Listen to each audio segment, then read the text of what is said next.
We've talked about dreams under management, goals under management, and now it's time for humans under management. More specifically, the virtual Humans Under Management Conference happening on the 8th of September with incredible speakers from around the world. I'm thrilled to be part of this event for those seeking better client outcomes, which, as a listener of the Innovating Advice Show, I know includes you, and am impressed by how affordable this event is for advisors and planners everywhere. We're talking about the cost of a dinner. These super early bird tickets have sold out, but hop on now to grab an early bird ticket at innovatingadvice.com/HUM for Humans Under Management.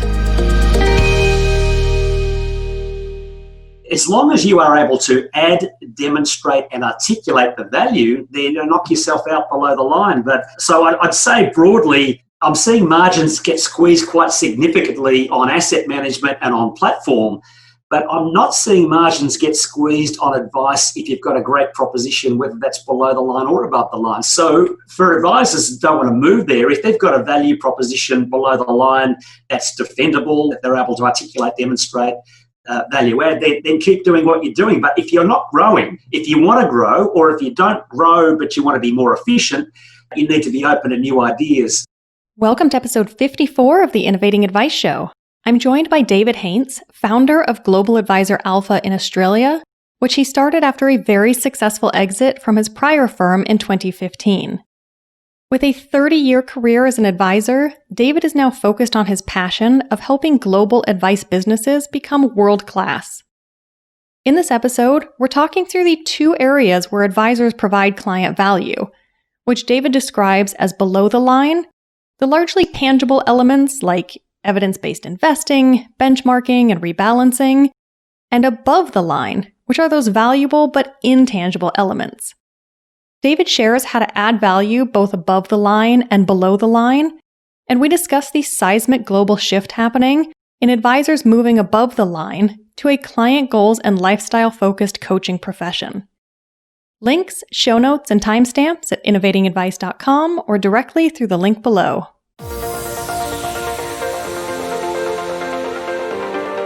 You're listening to the Innovating Advice Show, and I'm your host, Kate Holmes, bringing you the global pulse on financial services innovation, featuring financial planners, financial advisors, and related professionals from all corners of the globe. Let's dive in. Good day, David. Welcome to the show. Okay, great to see you. Great to be here. Great to see you as well. We were trying to figure out, it was probably 4 years ago in South Africa. We were both speaking at the Financial Planning Institute of Southern Africa convention, which they always do an amazing job. And I have not forgotten your presentation. It stuck with me. And you were talking all about advisors operating either above the line or below the line. So let's just dive in and start with having you explain where that line came from and what the difference is between the two. Well, Kate, great to be here. I mean, the line above the line and below the line came from, I guess, me trying to articulate where I think advice has come from. I've been an advisor now for 30 years. 25 of those 30 years was running a small business, then a medium business, then a large business, which we eventually listed and sold. But the last 5 years, I've been working with financial advisors. And around the world, they seem to be having the same issues around growth, around value proposition. And yes. I guess where I came to these terms below the line and above the line was a simple way of me articulating where I think they need to move to add value. So below the line for me in simple terms is the product, the money, the shares, the mortgages, the risk insurance, which respectfully is where traditional financial advice has come from. But I think where we are now, depending on which country we're working in, is we need to be moving above the line. So I talk about moving from product to people or from money to meaning. And it's about the outcomes from the money, not the money itself. So that's where the above the line and below the line hits. Yeah, I love that. It's kind of like, what side of the fence are you on? You sort of need to move to the other side. But there's also a lot of great stuff that you talk about in being below the line. And since most advisors are still there talking about investments and products and that money stuff, you still have great ideas for how advisors can maximize their impact there. And a few of them kind of hit me as I was, reviewing how it works above the line and below the line. And one of them is, just tracking and showing a client's net worth. And I have to tell you, David, that was one of the things that really bothered me when I was in the first business in the profession where we did investment management only. And, I ran the reports every quarter, and I knew that it was all about, hey, we need to maximize returns and get the balances up as high as possible. And I kept thinking, to what end? Like, there was no real context to any of it. We didn't have enough information to track clients' net worth, which was fascinating to me. Well, it's interesting, again, depending on the market. In Asia, as an example, a lot of the consumers over there are reluctant to give too much information to their advisor. So they can't possibly track the net worth. I'm generalizing, of course, but Sure. If they're only looking after 10, 20, 30% of the portfolio and they've got 3 or 4 different private banks, they don't know the net worth, so they can't possibly track that. And it's really hard to move the conversation from below the line to above the line if they're not being told the full picture. So, look, there's some really cool stuff below the line, but I really want the listeners to understand that for me, it's not a one or the other. This is not about moving from below the line to above the line. Yep. This is about adding value below the line and adding value above the line. And so, cheekily, tongue-in-cheek, I say that the definition of a business is extracting money from someone without resorting to physical violence. And of course, I'm saying that tongue-in-cheek. But what businesses do is they add value. So if we can add value below the line and add value above the line, we've got a seriously great value proposition. So to talk about the net worth as an example and tracking that, maybe that's of interest to some people, maybe it's not, but it would mean that as an advisor, you would have to have an holistic and comprehensive view of the total position of that particular client. And personally, I'm really interested to see where I was 5 years ago, where I was 3 years ago, where I am today. And what I found was incredibly interesting was we may not be looking after all the assets for our client. Maybe they've got a couple of properties that we're not necessarily managing, but property markets might be up when equity markets are down, and the client, the holistic position is still growing and still getting ahead, and they feel good about that. So I learned in 1995 that tracking that year on year for each client was a great way of communicating with a client. It's not all about the portfolio that we may be managing for you.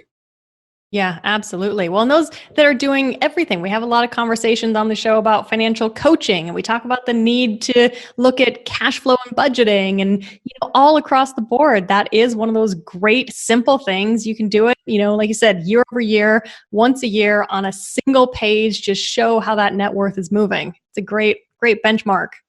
Absolutely, yeah. So, if the advisors out there have got software that can do that, fantastic. The software we had, we could literally click a button to capture the net worth position and track that year on year. But to do that manually is really only a 1 or 2 minute job. It's not that complicated. Yeah, that's true. And another one of those sort of below the line things is adopting evidence-based investment philosophy. And I know this is a hot button topic still and will be for years to come.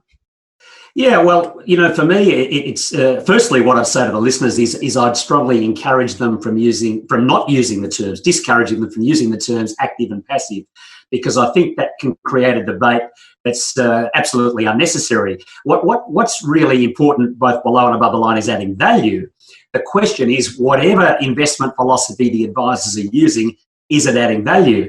And I know when we sat around to create our merger in 2008, when we merged 13 firms together to create Shadforth, we went around the table to say, okay, we've got to use a particular platform, a particular pricing model, a particular value proposition.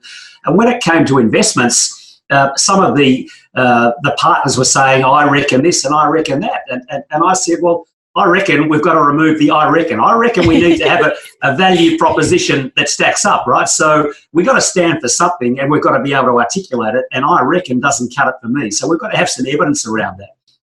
And so I guess broadly what I'd say in this session today is there's overwhelming evidence from SPIVA.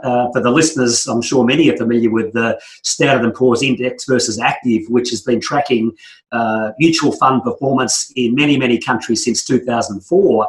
And broadly what it shows is over 1 year, 3 years or 5 years, the average, and I would use the term forecasting fund rather than active forecasting, the average fund manager or asset manager that's starting with a blank canvas, that's buying 10, 20, 30, 40 stocks, is on average detracting value. There's 70% a detracting value over 1 year, 3 years, 5 years, which means that 30% are adding value. Now, if there's advisors out there that are smart enough to be picking that 30% year on year, that's great. But what the evidence shows us is that the 30% that have been the benchmark is different year on year. So, they're doing well if they can be in that constant sort of top 10 percentile. So my view would be part of the value proposition below the line is low cost, broad diversification, evidence-based, to move from a forecasting portfolio to a non-forecasting portfolio. And there's a bunch of ways and a bunch of managers that could be implemented, which I'm happy to touch on or happy to move on. No, but it's sometimes can be eating a bit of that humble pie for advisors to look at all of that evidence and say, look, it shows year over year over year. Yeah, you're not likely to be in that top 30%. Go with the evidence-based. And David, you've got a great story of bringing even a bit of behavioral finance into it, and a client during the global financial crisis wanting to make some non-evidence-based decisions. Yeah, well, the evidence-based is not just about the way the money's managed. It's about being able to keep clients in their seats through difficult times. And so I'll come to that story in just a moment. But for the listeners, if you take the SPIVA data, and anyone that's not familiar with SPIVA, I'd really encourage they jump on the website and look at that. There's some great research you can download free of charge every 6 months straight into your inbox. But if you take that SPIVA data, and if you multiply that by Delbar, which is a behavioural finance company run out of Boston, and what that talks about is the behaviour gap. That talks about human beings being hardwired to make mistakes. In other words, markets go up, people jump into markets go down, people get fearful and pull out, repeat until broke. And so the Delbar data tells us that over a 20-year period, a lot of people are detracting a behaviour gap of 2, 3, 4% per annum by getting in at the wrong times and getting out at the wrong times. So if you multiply the SPIVA data by the Delbar data, you've got a lot of clients that are detracting value that we can add significant value to. To this particular point and this particular story, Kate, probably the smartest client that I ever dealt with, who was the managing partner of a law firm, but not just your average law firm, a serious law firm looking after some seriously amazing clients. And without going through the types of money that the partners in this firm were making, it was off the charts compared to anything I'd seen in any professional firm. They were really smart guys. Now, this particular guy had a portfolio with me of let's call it $4 million. And he was putting in $50,000 per month in a dollar cost averaging sense. And really, really smart guy. And he called me in the middle of the global financial crisis, and he said, David, I'm smart enough not to move my $4 million from being fully invested to cash, but I want to stop putting in the $50,000 per month dollar cost averaging, which you and I know, Kate, and the listeners would know is counterintuitive and doesn't make sense. But a simple cup of coffee meant that I could say, Mr. Client, would you rather buy oranges at the market at 50 cents per kilo or $3 per kilo? Markets are on sale. And he knew that. He just needed the hand-holding. But, here's where the story gets super interesting was, as an advisor talking about value below the line and value above the line, I was smart enough to capture a date in the diary. And 12 months down the track, I did a measurement and said, how much value have I added through that 30-minute cup of coffee and that story about the price of oranges in the market, which was not about the oranges in the market at all. It was about holding his hand and just getting him through a difficult situation. And we worked out he was $227,000 better off over a 12-month period by maintaining the dollar cost averaging. The key point here for the advisors listening, it's all about the value below the line and value above the line. I captured the date, I did the calculation, and guess what? I picked up the phone and said, Mr. Client, we need to have another cup of coffee. I just want to tell you something. Did you realise that by catching up 12 months ago and maintaining the strategy, you're $227,000 better off? And so, a lot of advisors ask about the value proposition of the future. I would say cost is only an issue in the absence of value. My favourite saying, and I'll just repeat it, cost is only an issue in the absence of value. And so if I'm charging this particular client $20,000, $30,000, $40,000 per year, but I was able to demonstrate in this particular case a $227,000 value add, we need to make sure we can measure all the value we're able to bring to the table. So that was hopefully something that people can take away as to how can they implement to measure the value to the best of their ability in a tangible sense. And obviously we'll come into some of the intangibles a little bit later on in the conversation. Yeah, that's fantastic. And heck, I'll repeat it again. Cost is only an issue in the absence of value. There you go. I've linked to the Spiva and Dalbar websites for anyone that's not familiar. Those are in the show notes. I agree with you. Great sites to hop on and track. And I like that that's really a good example of, like you said, being both above and below. Because you've got the below the line really on the investment side, but that's got to take a lot of the above the line to bring in that behavioral finance. And, there's some coaching in there, having that conversation and tracking that. Yeah. So again, for any listeners on the podcast thinking about, hey, I'm below the line and I do it really well, maybe you do, but let's move it from the I reckon. Let's move it to the demonstration and the articulation. There's one thing that we're able to do, which I think may be worth mentioning right now, Kate, and that was intuitively I knew if we took the Spiva data and the Dalbar data and we put that together, intuitively knew that many prospective clients, many advised clients from other advisors would be detracting value. Just like the average professional golfer doesn't beat par.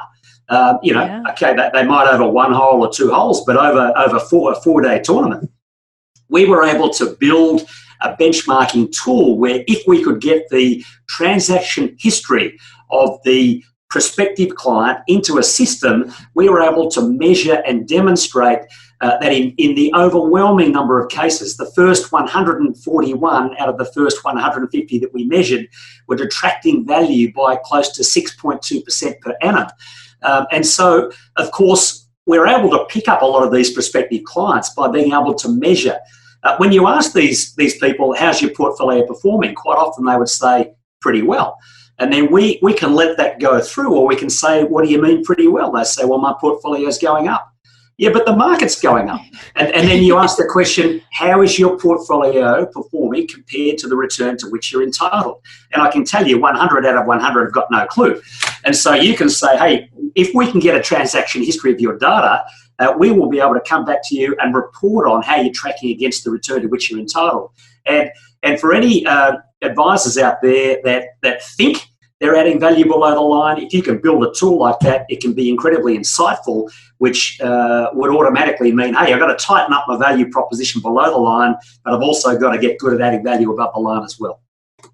Yeah, and if they don't do that, then there are other advisors like you were out there that might scoop them up. Are there existing tools that they can do that with, or was that a proprietary tool you built? Well, the first thing I'd say, Kate, is that for the listeners, I would say is your top 10 clients right now are probably on somebody's top 10 prospect list.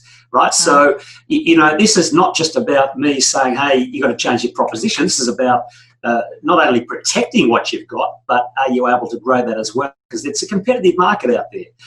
In relation to the tool that we used the DFA, the Dimensional Returns Program, which was obviously proprietary to Dimensional. But I do believe that Morningstar has a similar tool that is able to do that as well. So, both those would be certainly well worth looking into, even if it was just to road test your own value proposition to build your own muscles around whether you're actually adding value below the line in the first place. Yeah. And speaking of sort of illustrating things and making things presentable in a way that clients can resonate with, I like your suggestions around rebalancing, and not just the act of rebalancing, but from a marketing standpoint, illustrating it using large fonts and clear graphics. What a novel concept. Go with simplicity. Yeah, and look, I know the listeners would be saying, hey, rebalancing, we know that's part of their value proposition, but it's just so counterintuitive to be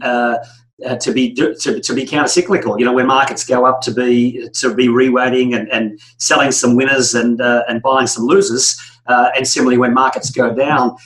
So what I'd say is if people can have some great PowerPoint presentations around that, some great white papers around that, I've seen out of the US some amazing short videos talking about rebalancing, talking about the power of behavioural finance. So I think behavioural finance is a huge part of the value proposition, but not the sole part. Yeah, absolutely. And the last thing, kind of while we're below the line, is around benchmarking. And I think this is an interesting topic because I've had a few conversations around, do you benchmark against a standard industry benchmark? Or when we're talking about really showing value, do you create a benchmark against, like you said, what does the client deserve or what do they need? Yeah, so for me, you've got to compare apples with apples and not apples with bananas. So if you're going to use one of these tools, such as the Dimensional Returns Program, Morningstar, get a transaction history, you need to be measuring the outcome of that with the outcome to which they're entitled for the risk that they're undertaking. Now, that may be 50-50, growth defensive, 60-40, 70-30, 80-20, whatever it is. But you would need to be building an index of sub-indices that make up that 50-50, 75-25, 80-20, whatever it is. So very much apples with apples. Yeah, you're right, and we'll move to above the line very shortly. But if that particular client is shooting for a 10% return, maybe if we move the conversation above the line, they might only need to be achieving a 5% return. So maybe they could be taking less risk and having less stress by working out what return it is they actually need in an above the line sense. All right, so let's dive into that. What does an ideal above the line advisor look like? Well, the words that resonate with me is, and I'll repeat this a couple of times to make sure the listeners can capture it, but know me, know my family, understand me, help me, simplify me, declutter me, and reduce my anxiety. Know me, know my family, understand me, help me, simplify me, reduce my anxiety, declutter me. And those words were taught to me in 2008. I was intuitively delivering on that proposition for years, and I'll talk about how we delivered on that very shortly. But the CEO of our company, Shadforth, that we sold in 2014, was quite ill with cancer about 18 months ago. And I sat down with Tony to unfortunately say farewell. And I said, Tony, those words that you taught me were incredibly powerful. Where did they come from? He said, in the mid-90s, he was running a significant bank in Australia, and they didn't have financial planning. They surveyed 15,000 bank customers and said, if we built financial planning at our bank, what would you like financial planning to look like? And what came back was know me, know my family, understand me, help me, simplify me, reduce my anxiety, declutter me. So this whole value proposition, there's lots of benchmark surveys out there. Dimensional do a great survey which says it's not about the returns and it's not about the portfolio. It's about knowing me and knowing my family and reducing my anxiety. So lots of different surveys out there that say exactly the same thing. So how do we build that?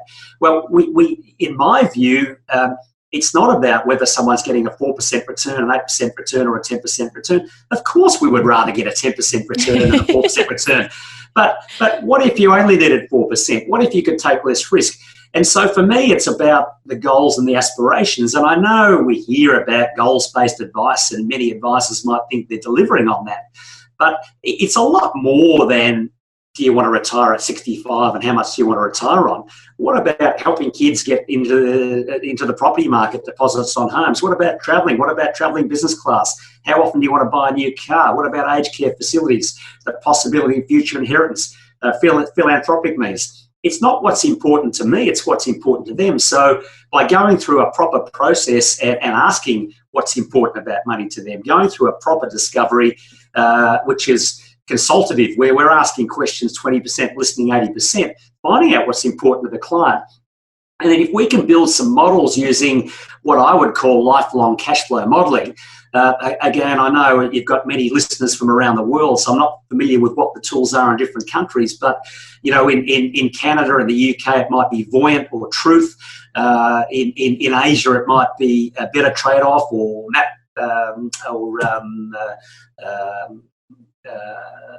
Goals Mapper in Asia. There's different tools in different countries. Unfortunately, in Australia, there's not a great tool that can deliver on that right now. So wow. a lot of people say to me, hey, we want to move the proposition from below the line to above the line, but how do we do it? What's the tool? And what I broadly say is there's lots of single-purpose calculators out there about how much risk insurance do I need and how much money do I need for retirement, but there are very few tools that can holistically look at all the trade-offs. Do I want to live in Sydney, Australia, on the water in a $10 million property, or if I could live in the country in a $1 million property and retire earlier, what are the other things that I can do? So life's a series of trade-offs. So I'd really encourage people that want to move that conversation from below the line to above the line to be able to have to be able to be doing financial planning with their clients, not for their clients. So we're talking about not producing a 70-page document and sticking a chart in page 67. We're talking about a 30-minute or a 45-minute conversation via Zoom, via Teams, in our office with a large TV screen to run through all those different trade-offs to work out how much they can spend, how much they need to save based on all the different permutations and combinations. So the greatest tool that I've seen to be able to do it, the epiphany that I had in 1995, is a lifelong cash flow modelling tool. And for those that aren't doing that, I'd really encourage them to consider building that into their value proposition above the line. Yeah, definitely. And I'm sitting here thinking about, advisors and planners listening and, people I've talked to and encountered at, conferences and whatnot that are probably listening to you and thinking, I'm above the line. I know my clients. I help simplify. I know their families. I help declutter.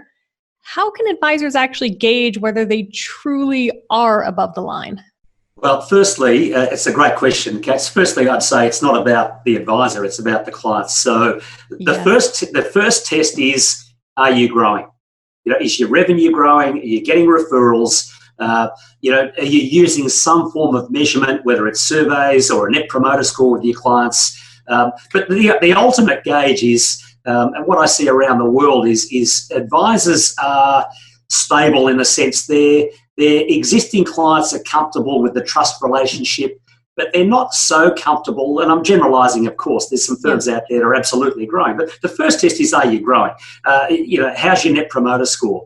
And I guess ultimately, are they able to answer that question, or the client's getting the experience, know me, know my family, understand me, help me, simplify me, declutter me.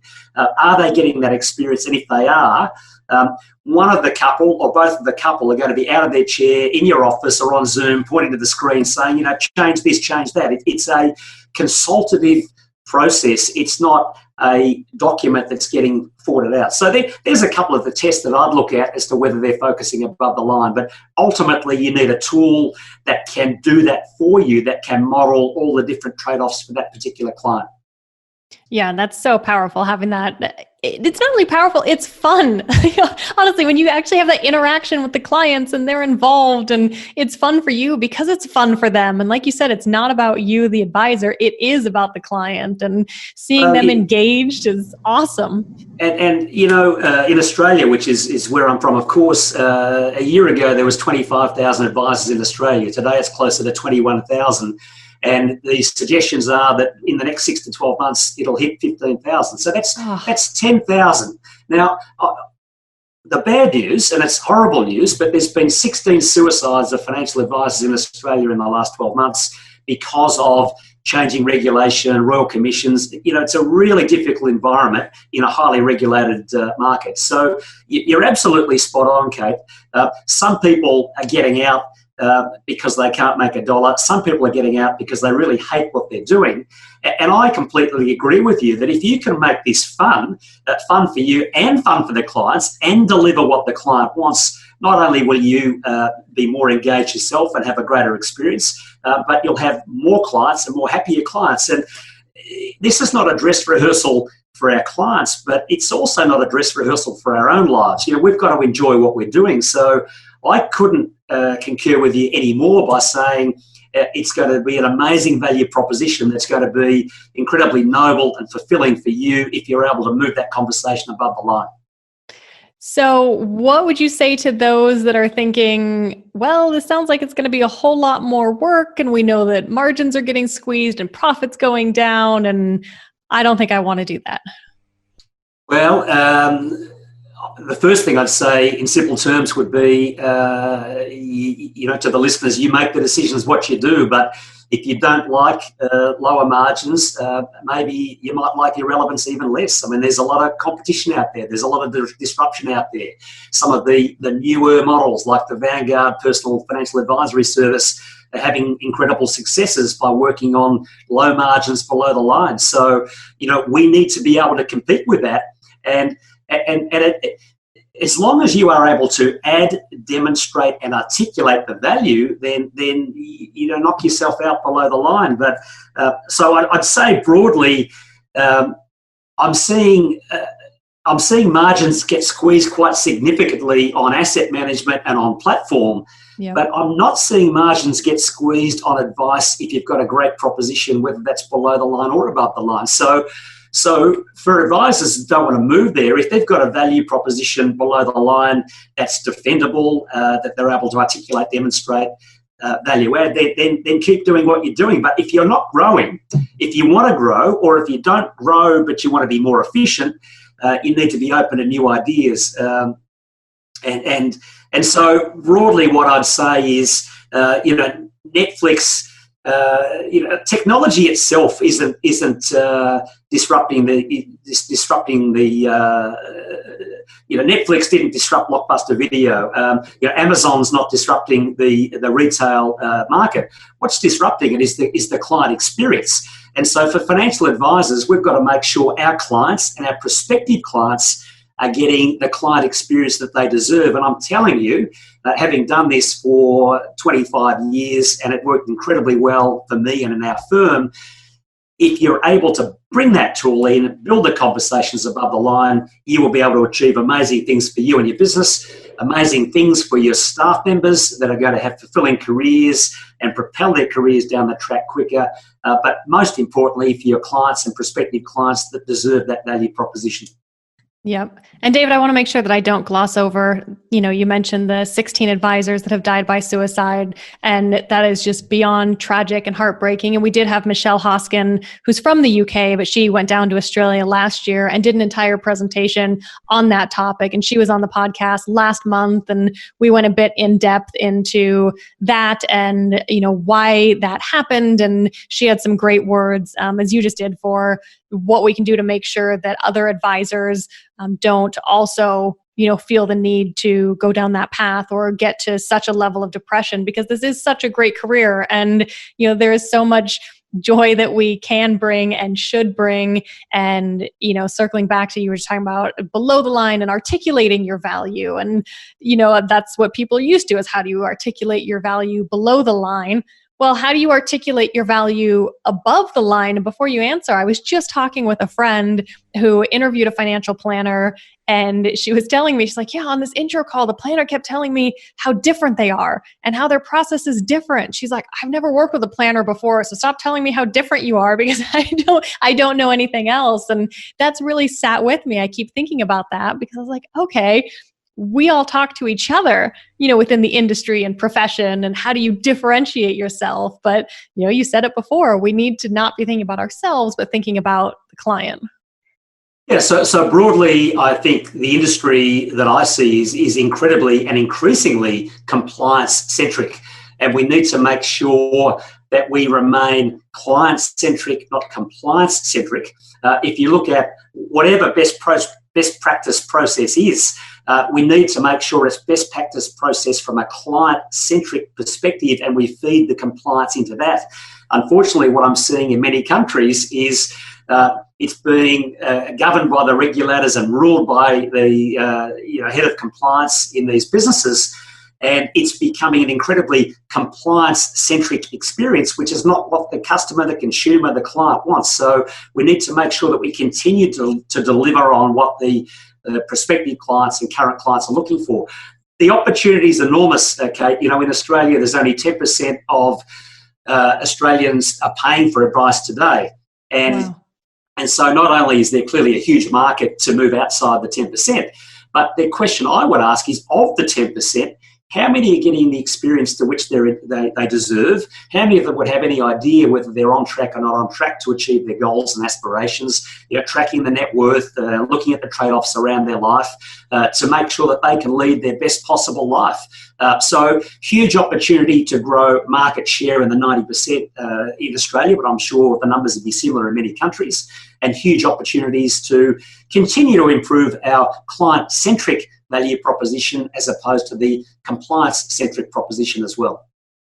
Yes, that's always one of the big things that I hear when I'm talking, especially with larger companies, around how they want to bring this to, a larger audience. And they're like, but compliance. Compliance should be there to support. But speaking of sort of expanding the audience of those that actually can get above the line advice and that experience, are you seeing opportunities, especially, you mentioned technology and what clients and consumers expect, where advisors can bring this above line experience to traditionally underserved people? Yeah, sure. So again, I think what it needs is it needs advisors to find time to work on their business, not in their business. And typically they're quite busy. So for me, business planning is incredibly important. If you want to work on what a new value proposition looks like, find a business coach, someone like yourself. I'm sure there's quite a lot of options in a lot of the countries that your listeners are in. And they need to be able to take time away from the day-to-day, outside the office. And they need to think clearly, not from the vision of what they've been doing for the last 10 or the last 20 or the last 30 years, but from the vision of putting their feet in the shoes of clients or new prospective clients. So if I'm in the 90% in Australia, why haven't I gone and sought financial advice? What is it that I would be looking for if I could build that within my business? So I think the key for me is finding time to work on the business, which sounds easy, but there are a lot of smaller financial advice practices, and I differentiate between practices and businesses. If you're a one-person, two-person, three-person, four-person, you're pretty busy spinning plates and juggling balls, and to take out a day a week, a half a day a fortnight, a day a month to work on the business is not easy to do. So what would need to happen in order that you can extract yourself and some key people, internal or external, advisory boards, whoever it might be, business coaches, to work on what that changing value proposition looks like. There's lots of great examples, and there are a small but increasing number of examples of advisors that are charging a year one fee and a year two fee and a year three fee, which is irrespective of any assets under management. And they're engaging those particular clients on a retainer basis at the end of the discovery meeting to help them make smart decisions. They're not waiting for a statement of advice. They're not waiting to sign them up to go into a particular product. The engagement is above the line about helping them make smart decisions about money. So a small but increasing number of people that are having successes in that space. Yeah, I love it. And I love seeing them continue to pop up around the world and how innovative people are getting with their businesses, and also looking at their own lives and saying, hey, I need time to be able to work on the business. So, a lot of people are leaving firms and practices and starting their own thing and, going a different direction. And so as we see the shift continuing to happen, especially in the, US, Australia, UK, South Africa, it's not necessarily happening everywhere. And I know, you mentioned early on kind of in Asia, how you're not going to generally know the net worth. And I know, again, being very general, it's still very product focused and there's not a lot of transparency. What do you think will spur the shift, not only in Asia, but in more developing countries around the world that haven't yet been introduced to true client-centric advice and planning? Well, I think it's going to be information, and there's more and more information out there. We touched on a couple before with the Spiva and the Delbar. There's more and more information around the underperformance of mutual funds in certain markets. There will be more and more advisors that get access to tools to measure and compare against the benchmark, against the return to which they're entitled. It'll be education, certainly the regulators, just like you and I are talking to swap and share ideas from around the globe, and the Michelle Hoskings of the world. We're all talking. We're sort of sharing great ideas. The regulators are talking, and the bar's got to get raised there as well. So I think there's a number of tools that are going to, a number of reasons that will force change. But broadly, I'd summarise all of that by saying, respect where we've come from. Whether it's 10, 20, 30 years ago, the past is the past. Respect where we've come from. We have come from a product-led or portfolio-led business, and product-led or portfolio-paid. So product-led, product-paid. Right now, most markets are just starting to move to advice-led, but product or portfolio-paid. So, in the US, it's still quite typical to talk about, what's your assets under management, but an increasing number of people in Australia wouldn't ask that question anymore because they've moved from product-led, product-paid, advice-led, product-paid, and more are moving down the path now of advice-led and advice-paid, irrespective of portfolio and assets under management. So I'd say in Asia, to answer your question, again, it's respecting where different markets are at. There's not a right or wrong, but Asia is very much moving now from product-led and product-paid to saying, how do we become advice-led but still product-paid, which is something Australia went through a number of years ago, and frankly, a number of advisors are still going through that change right now. The consumer is saying, how do I get advice-led and advice-paid? The regulator's saying, how do I get advice-led, advice-paid? And if you look at the challenge in advisors going from 25,000 in Australia to 15,000 and not enjoying what they're doing, they're not enjoying what they're doing because it's compliance-led. And the reason it's compliance-led is because either A, the proposition's product-led, or B, it's product-paid. And if we could move to advice-led and advice-paid, the compliance regime will be nowhere near what the compliance regime is today, and it's going to be fun for the advisors and it's going to be a great outcome for the consumers. Yay, I feel like cheersing a glass of wine to that. Well, a bit early for me, but perfect time for you. It's an evening here.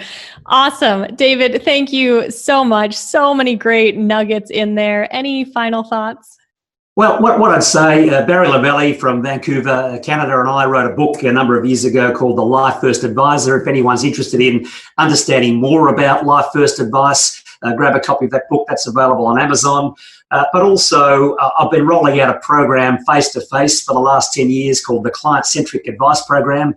Not the world's greatest name, but it seemed to work and resonate with the advisors. And the good news is it's taken me a couple of years, but I finally got that program online as well. So people can do that from their own home in their pajamas. So just jump on my website, take a look at what's involved, what's included in the program. And a lot of the, breaking down a lot of the points we've spoken about today is available in 27 videos and 43 scripts and templates, and they can work through that in their own time. So, I'm here like you to try and help advisors around the world. The legacy that I hope to leave, having sold my company in 2014 for a lot of money, is how do you move from success to significance and make a difference to people around the world. And I'm trying to find ways, like you're trying to find ways, to help advisors around the world, to help more people around the world. So I hope that was of some value to the listeners today, Kate. Yes, it's fantastic. And I have linked to your book to get it on Amazon, and I've linked to your website and to that course. And like you said, I know one of the parts of the course, or a big piece, is making sure that it is a business and not a practice, and looking at profit and systems and all that stuff. So in addition to just being, a client first advisor, it's how do you create the business around it? There you go. You got it. Yeah, fantastic. Thank you so much, David. Hey, great seeing you. And I hope the listeners got some nuggets to take away. I got some nuggets to take away, so I don't doubt they got many. Thanks for listening to the Innovating Advice Show. I'd love to hear your thoughts, so make sure to connect with me on LinkedIn and shoot me a thought or two. Link to my profile is right below. Stay safe, stay well, and I look forward to hearing from you.